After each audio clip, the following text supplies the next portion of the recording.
Hello students, in this video we shall be discussing about some of the important models of atom. So what is the meaning of a model? Model is just a representation of a thought which comes into the mind of scientists. So whenever they get to discover some new things, they try to represent their thought in a form, and that kind of form which helps us to understand the inner things or inner the structure of the any substance or any component or any in this place atom is actually called as a model. So the scientist who first tried to refer uh, to the model of atom was Thomson, J.J. Thomson, who had a greater contribution in calculating the specific charges of the subatomic particles. So, and also he tried to represent the atom in this way. Okay, let us go into the detail. Yes, so you can see here this diagram, where you can see this diagram, you're able to find that you have a spherical shape, right? So Thomson said that atom is in the form of a watermelon, plum, according to plum. No, generally people, they try to tease their friends who are in little fat by saying that you're a plum, So plum means like it's like in the form of a watermelon, where the seeds of the watermelon are generally referred as the electrons. Now, so the first model, when Thomson had created this model, till that time the protons were not yet discovered. So only electrons were discovered. So what he said that the whole no watermelon or the plum or this atom was a sphere of positive charge, and in that there were some seeds embedded into that, and they were of negative charge, or these seeds were compared with electrons, and he said that they were of negative charge. So in this way he tried to frame the model of this atom. Okay, so he was the first to propose the detailed model of the atom. Thomson proposed that an atom consists of uniform sphere of positive charge in which the electrons are present at some places. है ना? This model of atom was known as plum pudding model. Plum pudding model, या तो इसको हम लोग watermelon model भी बोलते हैं, ठीक है? Or sometimes it is also called as raisin pudding. Raisin means seeds. Raisin pudding model. ठीक है, सो ऐसे अलग अलग नाम है. So but what were the drawbacks, क्या ड्रॉबैक्स हुए? First important drawback of this model is that mass of the atoms is considered to be evenly spread over that atom. Evenly spread है करके बोल रहे हैं. देखिए पहला बात ये कि Thomson did not see what actually was in there, but he just predicted, so there is no experimental, you can say there is no experimental proof that ऐसे ही है करके अंदर.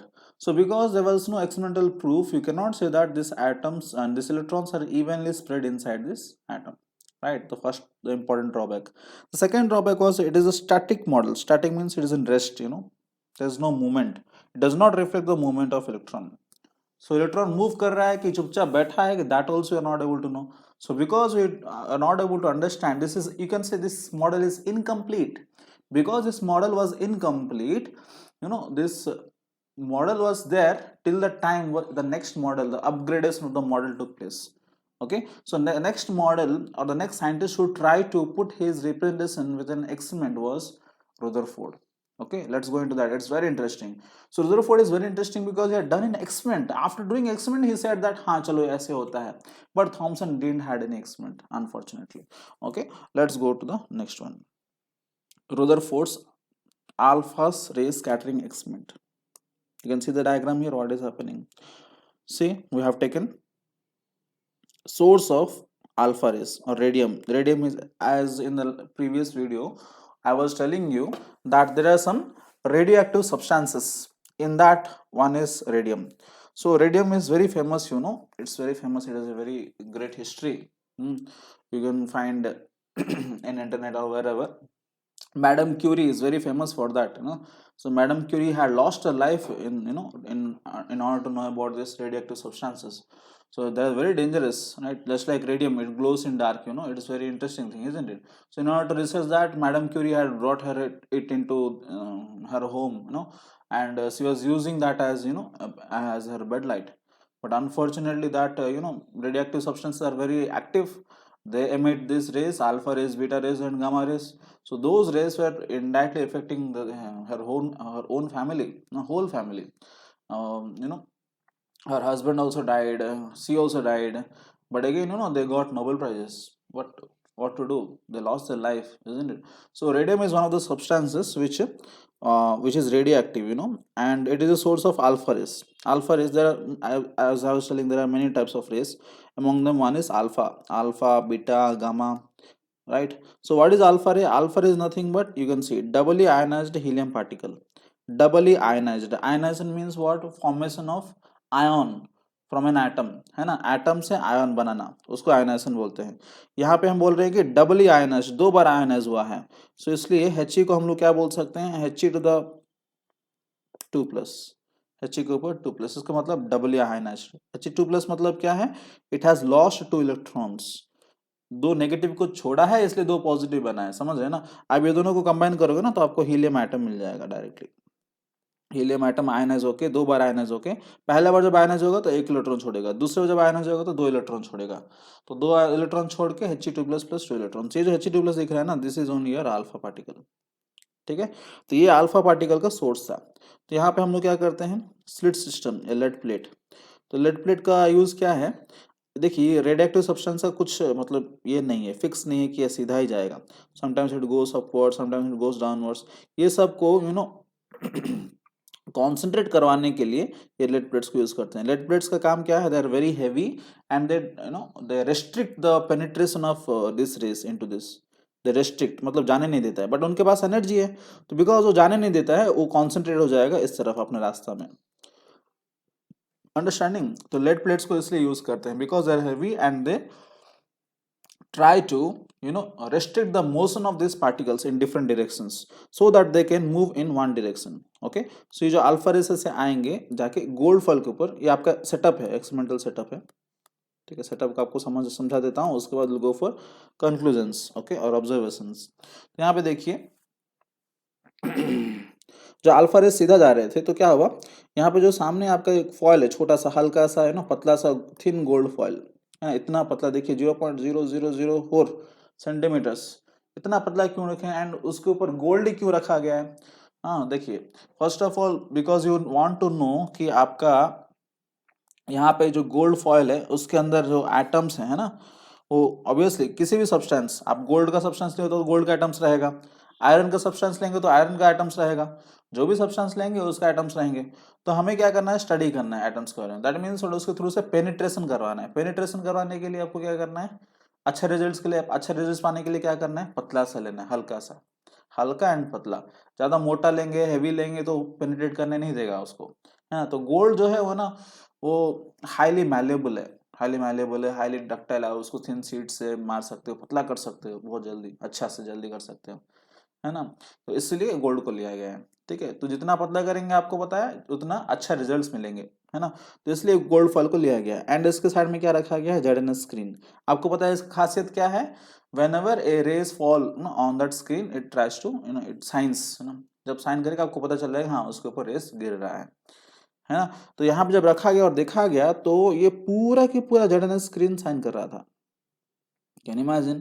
तो हम लोग क्या इमेजिन करेंगे, सोचेंगे कि अल्फा रे सीधा जा रहा है, इसको पेनिट्रेट करके सीधा जाके ये जगह पे ज्यादा गिरेगा, है ना? ये जगह पे ज्यादा गिरेगा और वहां पे ज्यादा साइन करेगा और कहीं पर भी साइन नहीं करेगा। बट यहाँ पे क्या हो रहा था? ये पूरा की पूरा साइन हो रहा था। इसका मतलब क्या? रेस हर जगह गिर रहे हैं, बट ज्यादा तो ऑब्वियसली यहाँ गिर रहे थे, और यहाँ पे भी गिर रहा था, यहाँ पे भी गिर रहा था, यहाँ पे भी गिर रहा था, हर जगह गिर रहे हैं। अरे भाई ऐसे कैसे? How it was? तो गोइंग, तो उसके पीछे कारण को जानने के लिए हमें कुछ ऑब्जर्वेशन जो मिला यहाँ पे, वहीं से कंक्लूजन्स निकालना शुरू किए। तो ऑब्जर्वेशंस क्या था? First observation, most of the alpha particles nearly 99.9% went straight without suffering any deflection. 99.9% सीधा ही चले गए, डिफ्लेक्शन फेस नहीं की। इसका मतलब कैसे पता करेंगे? देखो यहाँ पे जो ज्यादा ज्यादा साइन कर रहा था, 99% जो 100% साइन में ज्यादा के ज्यादा यहीं पे हो रहा है। दैट मीन्स यहाँ पे मैक्सिमम रेस क्या कर रहे हैं? सीधा जा रहे हैं। मैक्सिमम रेस क्या कर रहे हैं? सीधा जा रहे हैं। सेकंड क्या है? A few of them got deflected through small angles. थोड़ा एंगल में डिफ्लेक्ट हो रहे थे, थोड़ा थोड़ा एंगल में क्या हो रहे थे? वो लोग डिफ्लेक्ट हो रहे थे आफ्टर गेटिंग स्ट्राइक ना, ऐसे आ रहा था और यहाँ पे डिफ्लेक्ट हो रहा था। एंगल ऑफ डिफ्लेक्शन क्या होगा? ये वाला थीटा, ये वाला जो आपका थीटा एंगल ऑफ डिफ्लेक्शन है, ठीक है। Next, A very few particles about 1 in 20,000 did not pass through the fall. 1 in 20,000, देखिए ये नंबर जो है ना, ये नंबर्स वगैरह थोड़ा बहुत चेंज होते हैं एनसीईआरटी में, अलग अलग मटेरियल में, ठीक है। So I am trying to combine the best of the materials, so okay थोड़ा अलग होते हैं, but that is not our deal ना। Our deal is about how we are trying to understand the things, है ना। वो number अलग होने से क्या हुआ, हो तो रहा है कुछ, isn't it. So why? Because there are different scientists, they're trying to put different theories, different numbers, है ना। ऐसे भी हो सकता है, वैसे भी हो सकता है, depending upon condition. But we are not going into that detail. मैंने आपको बताया हमें केमिस्ट्री का चीज़ों को समझना है, कॉन्सेप्ट को समझना है, ओके। यस, सो ये 1 in 20,000 क्या है, does not pass through foil at all but suffer large deflections more than 90 और even come back in the direction from which they have come. कुछ 90 से ज़्यादा, मतलब देखिए 90 से ज़्यादा मतलब क्या है, एंगल ऑफ डिफ्लेक्शन यहाँ से अगर मेजर करेंगे, ये प्लेन से मेजर करेंगे, सीधा जाना चाहिए था, यहाँ से डिफ्लेक्ट हो रहा है। अगर ये यहाँ पे ऐसे डिफ्लेक्ट हो गया तो एंगल कितना हो गया, थीटा हो गया। ये एंगल 90 कब होगा, जब ऐसे हो जाएगा, ये आपका एंगल 90 है। 90 से ज़्यादा मतलब क्या है, पीछे आ जाना, जो कि आपको दिख रहा है ना, यहाँ पे पीछे आ रहा है ना, ये वाला जो दिख रहा है आपको वो पीछे आ रहा है, ठीक है। और कभी कभी 180 सीधा ऐसे गया, स्ट्राइक करके फिर वापस आ गया घूम के, ऐसे भी हो रहा था, कैन यू इमेजिन। स्ट्राइक किया और फिर वापस आ जा रहा था। हाँ, यहाँ पे देखिए एक डायग्राम और एक है, अनडिफ्लेक्टेड अल्फा पार्टिकल्स स्ट्रेट जा रहे हैं, है ना, ये भी स्ट्रेट जा रहे हैं। और यहाँ पे slightly deflected alpha particles, slightly ऐसे, और ये लार्जली डिफ्लेक्टेड, ऐसे गया फिर ऐसे आ गया। और देखिए कुछ कुछ जा रहे थे फिर वापस में आ रहे थे, डबल एरर, है ना। सो ऐसे हो रहा था। सो ये आपका ऑब्जर्वेशन है। तो यहाँ से कंक्लूजन्स क्या निकाले थे, बहुत इंटरेस्टिंग है ना भाई, आगे जा रहा तो ठीक है। तो क्या होगा इसमें, तो सबसे पहला जो है ना, 99.9% रेस स्ट्रेट ही जा रहे थे विदाउट डिफ्लेक्शन। इसका मतलब क्या है, देखिए आप जो भी सब्सटेंस को रखेंगे, इसके थ्रू से पार कर रहे हैं, मतलब किसको थ्रू से पास कर रहा होगा, उसका एटम के थ्रू से पास कर रहा होगा ना। Obviously that every substance is made up of small atoms, तो एटम के थ्रू से पास कर रहा होगा। तो एक एटम के थ्रू से पास करने के टाइम में 99.9% थ्रू आराम से चला गया। इसका मतलब क्या है, वो एटम के अंदर उतना स्पेस खाली है, एटम के अंदर उतना स्पेस खाली है। therefore these rays were able to pass through them, pass through those atoms without any deflection, है ना। so 99.9% of the space inside the atom was empty, खाली है। इमेजिन 99.9% बहुत है ना। तो क्या है एटम में फिर, कैसे मतलब एटम चलता है कैसे, तो ये 0.1% में सब कुछ है क्या। लेट्स सी, आगे चलते हैं कंक्लूजन में, पूरे डिटेल में देखेंगे। हाँ, since most of the alpha particle went straight through the metal foil undeflected, it means that there must be a very large empty space within the atom। पहला point हमने डिस्कस किया था। Since few of the alpha particles were deflected from their original path through moderate angles, moderate मतलब average angles, ज्यादा नहीं कि कम नहीं है, it was concluded that that whole of the positive charge is concentrated the space occupied by the positive charge is very small in the atom। ये बोल रहे हैं कि पॉजिटिव चार्ज का जो है, देखिए डिफ्लेक्ट क्यों हो रहा है, डिफ्लेक्ट क्यों हो रहा है, देखो कौन आ रहा है, अल्फा पार्टिकल आ रहा है। अल्फा पार्टिकल का चार्ज क्या है, पॉजिटिव है।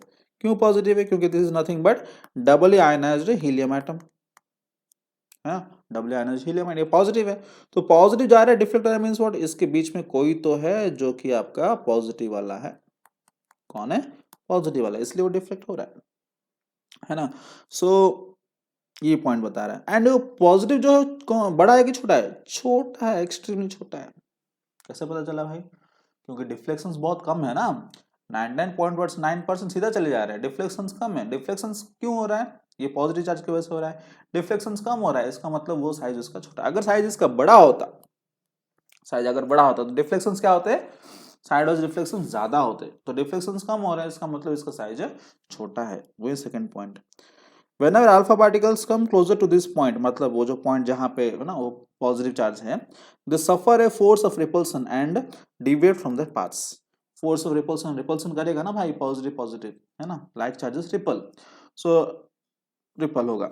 the positively charged heavy mass which occupies only a small volume in atom is called nucleus। it is supposed to be present at the center of the atom। तो Rutherford बताया ये जो बताया कि ये जो आपको दिख रहा है पॉजिटिव वाला, ये ऑब्वियसली बीच में होगा एग्जैक्टली। प्लस ये क्या है, इसमें कॉन्सेंट्रेटेड है। इसमें क्या होगा, आप इसका मतलब इसका नाम क्या दिया उन्होंने, सबसे पहले बार एक बार नाम दिया, उनका नाम, उसका नाम हुआ nucleus. And this is very positive, highly positive, and वो बीच में रहता है और छोटा है साइज। तो हैवी भी है, देखिए और एक पॉइंट यूज कर रहे हैं वो हैवी, और एक वर्ड यूज कर रहे हैं heavy, heavy, small and positive, है ना, ये तीन इंपॉर्टेंट है। A very few of the alpha particles suffer strong reflections on even return on their part indicating that the nucleus is rigid, है ना, and alpha particles recoil due to direct collision with the heavy positively charged mass. Can you imagine क्या हो रहा है यहाँ पे।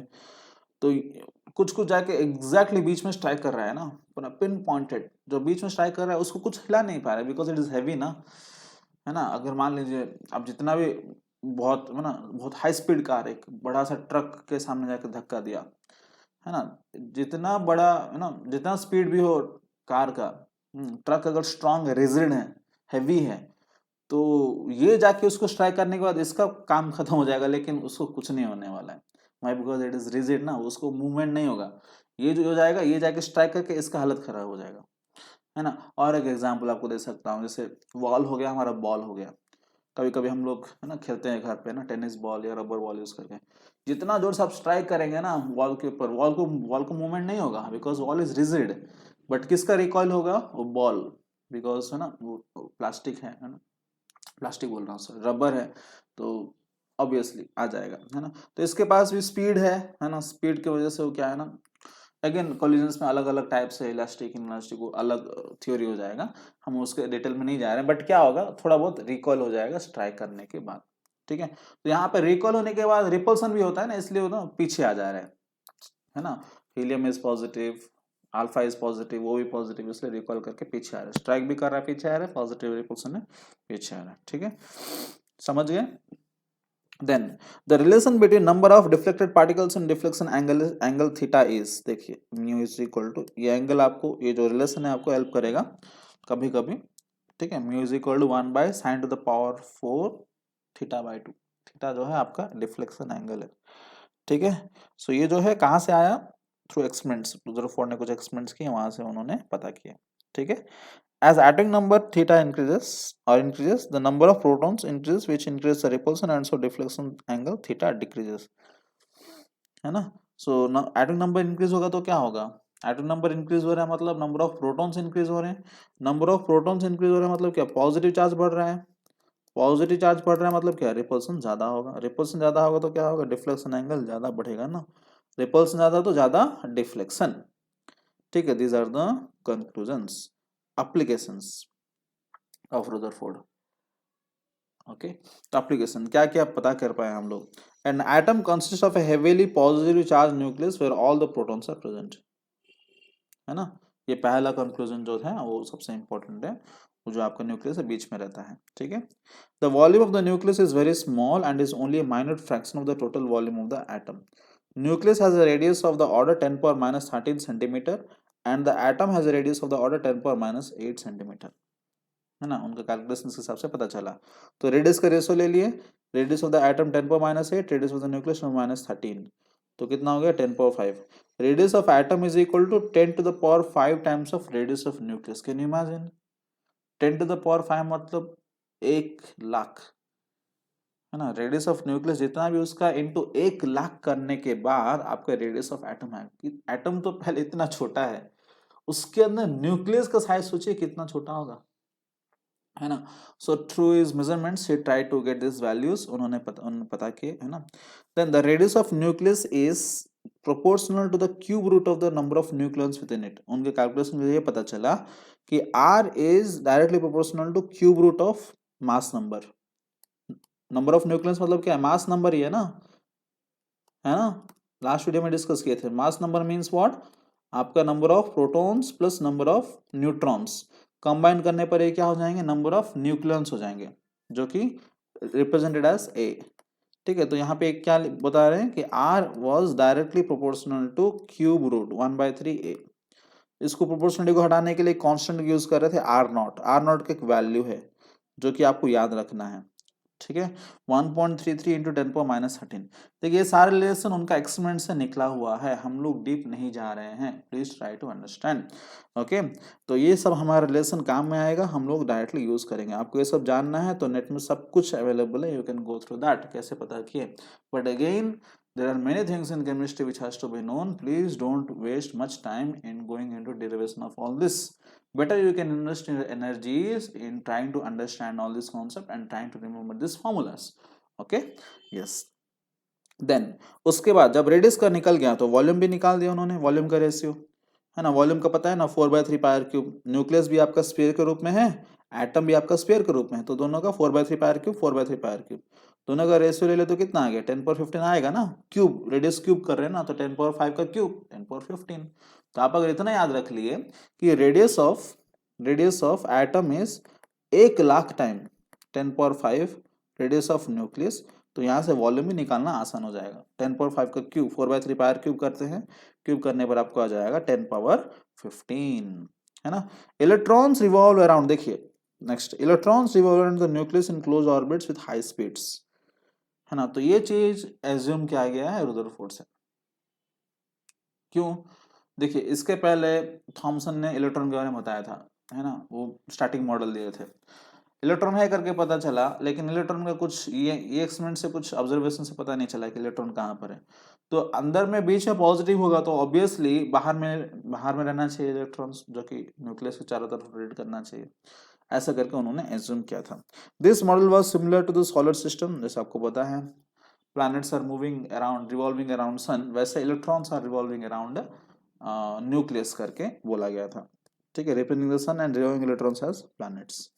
ठीक है, सो ऐसे करके हमारे रुदरफोर्ड ने अपना मॉडल बताया थ्रू एन एक्सपेरिमेंट।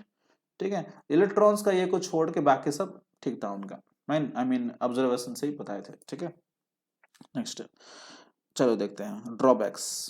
देखिए ड्रॉबैक्स आया तब जाके हम लोग आगे जा पाए, है ना। ड्रॉबैक्स आया मीन्स कुछ प्रॉब्लम्स आए हैं जिसकी वजह से हमें सोचना पड़ा कि चलो भाई ये तो नहीं हो सकता, और तो कुछ होगा, चलो और कुछ करते हैं, और कुछ नया करते हैं, साइंटिस्ट लोग को सोचने का रीजन मिला, है ना। Yes, drawbacks of Rutherford model. So Rutherford का ड्रॉबैक्स क्या है? अरे भाई इतना अच्छा मॉडल है वो, इसमें भी ड्रॉबैक्स है क्या? हाँ, yes. So there was a scientist whose name was Maxwell. क्या नाम था उनका? मैक्सवेल नाम था। सो मैक्सवेल ने क्या बताए थे? Maxwell according to physics, physicist है, तो ही सेड दैट जब भी एक एक चार्ज पार्टिकल, कौन? एक चार्ज पार्टिकल, ठीक है, अगर उसका एक ऑपोजिट चार्ज के प्रेजेंस में, किसके प्रेजेंस में? ऑपोजिट चार्ज के प्रेजेंस में अगर वो मूव करेगा तो ये चार्ज पार्टिकल का एनर्जी जो है वो डाउन हो जाएगा। एनर्जी क्या हो जाएगा? डाउन हो जाएगा। ऐसे करके मैक्सवेल ने बताए थे। तो ये वाला मैक्सवेल थ्योरी यहाँ पे कैसे एप्लीकेबल है? देखिए बीच में आपका कौन है? न्यूक्लियस, इसका चार्ज क्या है? पॉजिटिव। रुदरफोर्ड ने क्या बताए थे? This was surrounded by electrons in fixed orbits electron rotate कर रहे थे। अगर मान लीजिए कि इलेक्ट्रॉन आपका नेगेटिव है एंड ये पॉजिटिव है, अगर ये रोटेट करेगा तो इसका एनर्जी धीरे धीरे लूज होगा। एनर्जी जब धीरे धीरे लूज हो जाएगा तो क्या होगा? धीरे धीरे एनर्जी लूज होने के टाइम में वहाँ के न्यूक्लियस के अंदर गिर जाएगा, थक जाएगा, गिर जाएगा, सुसाइड करके मर जाएगा। ऐसे करके ऐसे होगा करके मैक्सवेल ने बोला था। मैक्सवेल ने अपना थ्योरी को ऑलरेडी फिजिक्स में प्रूव कर चुके थे, ये वाला पार्ट को। तो ये जब रुदरफोर्ड ने कॉन्सेप्ट बताए थे तो मैक्सवेल ने उनको क्वेश्चन पूछा कि ऐसे कैसे हो सकता है कि आपका अगर इलेक्ट्रॉन ऐसे, अगर आई मीन इलेक्ट्रॉन अगर रोटेट कर रहा है न्यूक्लियस के चारों तरफ, वो आके गिर जाएगा तो आपका पूरा के पूरा एटम कोलैप्स हो जाएगा, पूरा के पूरा एटम कोलैप्स हो जाएगा, इलेक्ट्रॉन्स कहाँ चले जाएंगे? न्यूक्लियस के अंदर चले जाएंगे। बट ऐसा तो नहीं हो रहा है, आपके सारे के सारे एटम चल रहा है। देखिए दुनिया में कोई भी एटम कोलैप्स नहीं होता है ना। भगवान का ऐसा अरेंजमेंट है। सो यू से भगवान, or you can say the universe or big bang, whatever you say, but I say Lord का ये ऐसा अरेंजमेंट है कि कभी कोलैप्स नहीं होता है ये वाला, है ना, एटम ठीक ठाक चलता है। तो मैक्सवेल ने पूछा था क्वेश्चन कि ऐसे कैसे हो रहा है कि यहाँ पे आप देख रहे हो ना स्पाइरल पाथ इलेक्ट्रॉन का, है ना, ऐसे ऐसे होके अंदर जाके फाइनली गिर जा रहा है न्यूक्लियस में। सो ऐसा तो नहीं हो रहा है, तो ये इसका कारण आप क्या दोगे? बट रुदरफोर्ड के पास कुछ आंसर नहीं था। फंस गए रुदरफोर्ड, है ना। Next, if the electrons loose energy continuously the observed spectrum should be continuous. तो यहाँ पे क्या हुआ था, और एक बात स्पेक्ट्रम का बात उठता है, स्पेक्ट्रम हम लोग आगे जाके देखेंगे, डिस्कस करेंगे, बट आप ऑलरेडी पढ़े होंगे स्पेक्ट्रम के बारे में थोड़ा बहुत। स्पेक्ट्रम मतलब कुछ नहीं है, आप अगर एक व्हाइट लाइट को प्रिज्म के थ्रू से पास करेंगे तो क्या होगा, यहाँ से अलग अलग कलर आप क्या कर सकते हो इसको, यू कैन ऑब्जर्व, है ना, विद योर विजिबल लाइट, है ना। तो ये जो आपको दिख रहा है ना जो स्क्रीन पे, this is actually called as spectrum. इसको हम लोग क्या बोलते हैं, फोटोग्राफिक प्लेट।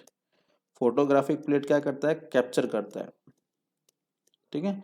वो जो फोटोग्राफिक प्लेट जो कैप्चर करता है उसी को हम लोग क्या बोलते हैं, स्पेक्ट्रम, ठीक है। जैसे रेनबो हो गया, है ना, रेनबो एक स्पेक्ट्रम जैसे ना, 7 कलर एक जैसे रहते, एक साथ रहते हैं। So the electrons loose energy continuously, observe spectrum should be continuous. देखिए, तो क्या है ना, ये जो आप देख रहे हो ये आपका एक वेव्स है, इलेक्ट्रोमैग्नेटिक वेव्स, जिसके पास क्या होता है, एनर्जी होता है ना। तो एनर्जी को, अगर यहाँ से एनर्जी रिलीज हो रहा है तब जाकर एनर्जी को क्या कर सकते हो, कैप्चर कर सकते हो फोटोग्राफिक प्लेट के ऊपर। तो वही वो बोलना चाहते हैं कि वो, अगर if the electrons loose energy continuously the observe spectrum should be continuous, but the actual observed spectrum consists of well defined lines of definite frequencies। मतलब ये क्या हो गया, डिसकंटिन्यूस हो गया। hence a loss of energy by electron is not continuous in an atom। तो यहाँ पे और एक चीज पता चला, अगर ऐसे कंटिन्यूसली रोटेट करते जाएगा तो कंटिन्यूसली एनर्जी छोड़ते जाएगा, कंटिन्यूसली एनर्जी अगर छोड़ते जाएगा तो ये जो फोटोग्राफिक प्लेट के ऊपर क्या होना चाहिए, पूरा के पूरा कलर्ड होना चाहिए, है ना, क्योंकि कंटिन्यूस एनर्जी आ रहा है। लेकिन ऐसा नहीं हो रहा था स्पेक्ट्रम के ऊपर, क्या हो रहा था गाइस, ऐसा नहीं हो रहा था, बल्कि ऐसे ऐसे ऐसे, मतलब ऐसे अगर यहाँ पे कलर आया, यहाँ पे अगर एनर्जी ऑब्जर्व किए तो यहाँ पे गैप हो गया था, डिसकंटिन्यूस हो गया था, फिर यहाँ पे कलर आ रहा था, फिर गैप, ये क्या हो रहा था, डिसकंटिन्यूस स्पेक्ट्रम इसको बोलते हैं। हम लोग आगे जाके और डिटेल में डिस्कस करेंगे, बट ये डिसकंटिन्यूस और ये क्या है, कंटिन्यूस है। दोनों के बीच में डिफरेंस क्या है, कंटिन्यूस में कंटिन्यूसली आपका एनर्जी ये लूज करेगा ना इलेक्ट्रॉन यहाँ पर, तो उतना एनर्जी बाहर छोड़ेगा। और यहाँ पे अगर डिसकंटिन्यूस क्या है, छोड़ा रेस्ट, छोड़ा रेस्ट, ऐसे करके, समझ रहे हैं। सो मैक्सवेल मतलब रुदरफोर्ड जब बताया कि कंटिन्यूसली रोटेट कर रहा है तो कंटिन्यूसली अपनी एनर्जी को छोड़ना चाहिए, कंटिन्यूस स्पेक्ट्रम आना चाहिए। लेकिन कंटिन्यूस स्पेक्ट्रम नहीं आ रहा था, बल्कि डिसकंटिन्यूस आ रहा था। ऐसे करके उनका क्वेश्चन पूछा गया था तो उनके पास कुछ आंसर नहीं था। So therefore this were the drawbacks of Rutherford's model, है ना। So in this video we have discuss two models, है ना, एक है आपका थॉमसन मॉडल और एक है आपका रुदरफोर्ड्स मॉडल। दोनों का मॉडल, दोनों का ड्रॉबैक्स, दोनों का ऑब्जर्वेशन, है ना, ये सब हम चेक कर देख लिए, ठीक है। Generally some question comes from this theoretical questions, be ready to answer. Okay, thank you very much for attentive hearing. Will go further with the next videos। Okay, bye।